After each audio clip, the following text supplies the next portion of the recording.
Hitler. You've heard of him. Ruler of Germany and ruthless dictator during the early 1900s. But how did this failed landscape artist become the face of evil? What drove him to cause the worst genocide in human history? Hitler was born in 1889 in Austria.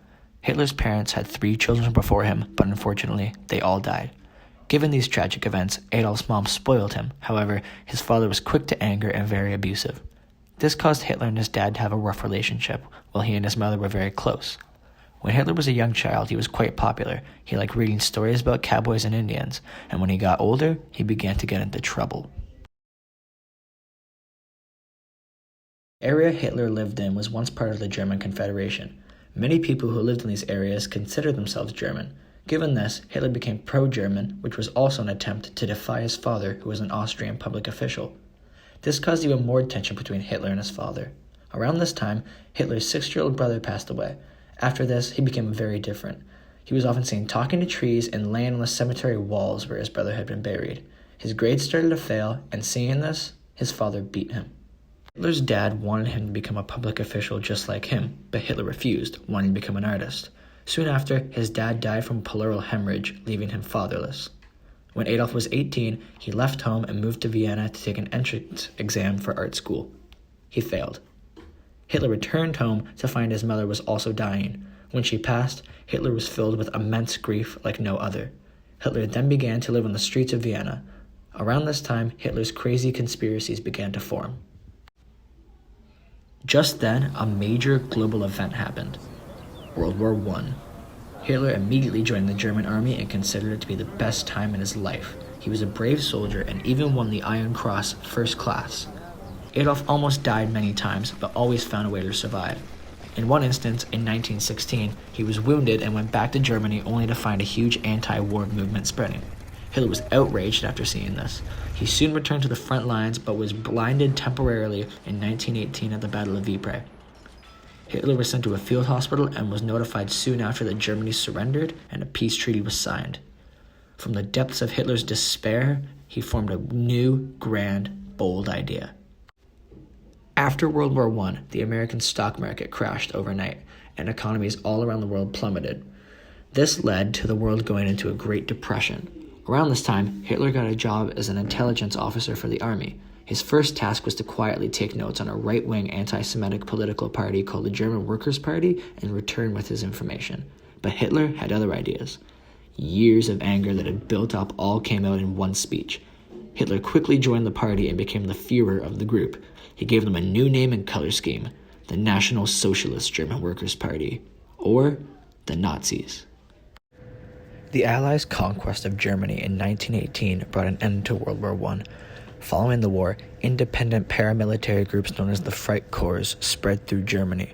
The Freikorps made up mostly of World War I veterans battling against communists and other organizations they saw as being blamed for German loss. Around 400,000 men had joined paramilitary organizations by 1921. In Bavaria, one of these organizations was the Turner and Sturmentalen, or the Gymnastics and Sports Division, afterwards known just as the Sturmentalen, or SA. Hermann Göring took over as the SA's head in March 1923 when there were roughly 3,000 members, mostly in and around Munich. The SA's main duties including acting as Adolf Hitler's security detail, providing military support to carry out his commands, and using all means necessary to foil the operations of opposing parties. The Munich beer hall putsch on November 9, 1923 was one of the SA's earliest planned events. Hitler sought to overthrow the Bavarian government during the putsch, which was a coup. The SA members who perished were regarded as martyrs in party mythology because the putsch failed. Following the coup, the German government detained Hitler and outlawed NSDAP groups, which officially ended the SA. Ernst Röhm continued to organize 8 paramilitaries while Hitler was behind bars and Göring was living abroad. Röhm made an effort to amalgamate various supportive paramilitaries from all throughout Germany under the Front-Bahn. Röhm later rose to the position of SA Chief of Staff in 1931. Adolf Hitler, General Quartermeister Erich Ludendorff, and other Kampfbund leaders attempted a failed coup d'etat in Munich, Bavaria on November 8th to the 9th, 1923 during the Weimar Republic. This failed uprising is also known as the Beer Hall Putsch or the Munich Putsch. 16 members of the Nazi Party and 4 police officers were killed when over 2,000 Nazis attempted to march on the Feldherrnhalle in the heart of the city, but were stopped by a police barrier. A mere 12 seats were won in the Reichstag by the Nazi Party in the May 1928 federal election. The largest provincial gain was once again in Bavaria, 5.1%, but the Nazis were unable to even win 1% of the vote in the 3 other provinces. In total, the party received 810,100 more votes, or 2.6% of the vote. Hitler determined that the Germans needed to know more about his objectives, in part because of the disappointing outcomes. He authored a second book despite being discouraged by his publisher, and it was found and published after passing as the Zweitbusch. The essay began a period of deliberate aggression towards the Rot Front, at the time by marching into communist strongholds and provoking violent brawls. There were 130,000 party members as of the end of 1928. Erich Ludendorff ran for president in March 1929 on behalf of the Nazi Party. He received 280,000 votes, or 1.1% of the total, making him the only candidate to receive less than 1 million. The street fights grew increasingly bloody. Hitler's speech was cut short by the Rot Front, at which point the SA stormed Nuremberg's streets and murdered 2 spectators. On August 25th, the SA invaded a Rot Front conference, and a few days later, the Communist Party of Germany, or the KPD, headquarters in Berlin. In Neuenkamp, a KPD bastion, Goebbels led his men in September, and the 2 combatants traded pistol and revolver fire. The 1929 German Federation was significant because it provided the Nazi Party credibility and prominence that it had never previously experienced. Goebbels proposed in the late 1920s that instead of concentrating all their propaganda in major cities where there was competition from other political movements, they should start holding rallies in the rural areas where they would be more effective. This was in response to the party's failure to gain mainstream acceptance. An officer, part of the SA, known as Horst Wiezel, was fatally shot in the face at point-blank range on the evening of January 14, 1930, in Friedrichshain by 2 KPD officers.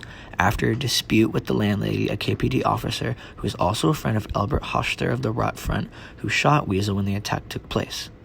Months earlier, Wiezel had written a song known as the Horst Wessel Lied, which would go on to become the Nazi anthem.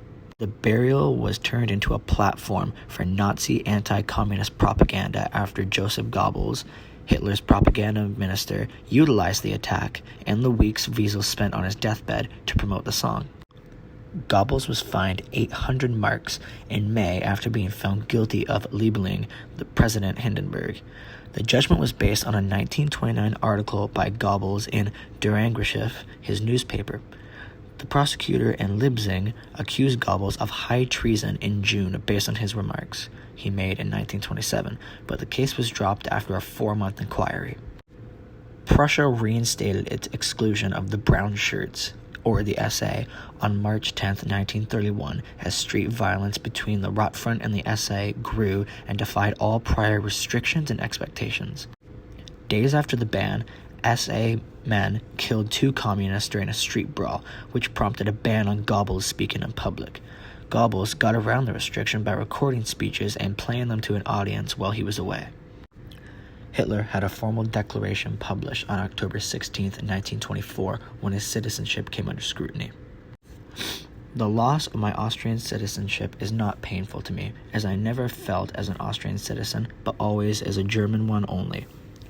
It was this mentality that made me draw the ultimate conclusion and do my military service in the German army, said Hitler. Hitler publicly relinquished his Austrian citizenship on April 7, 1925, and did not get German citizenship until nearly 7 years later. As a result, he was not eligible to run for the public office. Hitler did this under threat of criminal deportation home to Austria.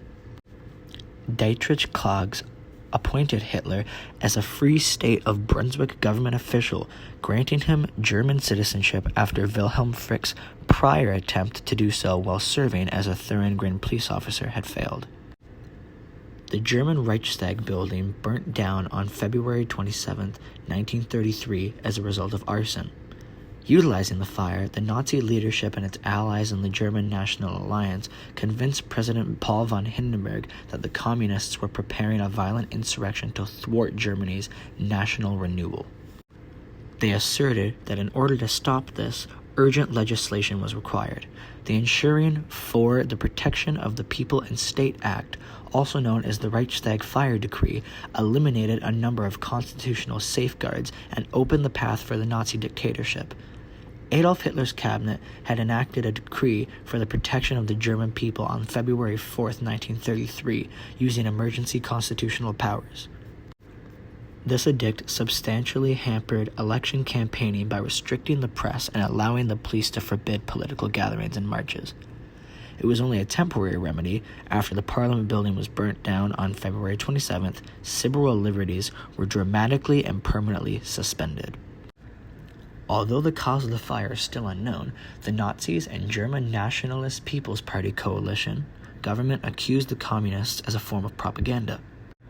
In order to obtain President von Hindenburg's approval for an emergency decree, the Decree for the Protection of the People's State of February 28th, they took advantage of the Reichstag fire, which occurred one day after the building was set on fire. The regulations, also referred to as the Reichstag Fire Decree, lifted all restrictions on police investigations as well as freedoms of assembly, expression, and the press. The Reichstag Fire Decree allowed the authorities to imprison political opponents without cause, disband political organizations, and censor publications, all of which were justified on the false pretext that the communists were plotting an insurrection to destroy the government. Additionally, it granted the federal government the power to overturn municipal, state, and even international agreements. For instance, the Nazi administration quickly decimated Germany's once vibrant free press. The Nazi Party's heir publishing firm had grown to be the biggest in German history by 1941, and the Volkenscher Beobachter, or the National Observer, the party's primary daily, had surpassed 1 million copies in circulation. Hitler would not fully assume dictatorial power until after Hindenburg's death in August 1934, as the act did not limit the president's authority. Journalists and diplomats questioned Hitler's eligibility to become president, as well as who may succeed him as chancellor and what the army would do in those roles.